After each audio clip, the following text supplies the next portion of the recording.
Friends, తక్కువ ingredients తో ఎంతో టేస్టీగా ఉండే గుత్తి వంకాయ కర్రీ నాలా ఒకసారి ట్రై చేయండి.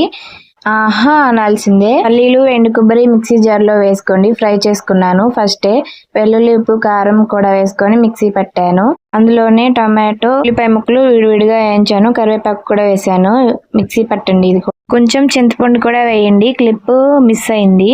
గుత్తి వంకాయల్ని ఈ విధంగా కట్ చేసి సాల్ట్ వాటర్లో వేయండి, లేకపోతే కలర్ చేంజ్ అవుతుంది. ఆ పేస్ట్ మొత్తం మధ్యలో ఇలా ఉల్లిపాయ ముక్కలు, టొమాటో వేయించాను కదా, అదే కళాయిలో ఇవి కూడా వేసుకొని ఫ్రై చేసుకోవాలి. కొంచెం కలర్ చేంజ్ అయ్యేంత వరకు. తర్వాత ఈ పేస్ట్ పట్టాను కదా, ఆ పేస్ట్ కూడా వేసుకొని వాటర్ పోసుకొని మంచిగా మగ్గనివ్వాలి. ఈ విధంగా ఒకసారి కలపండి. ఫస్ట్ మనం మిక్సీ జార్లో వేసుకున్నాం కూడా.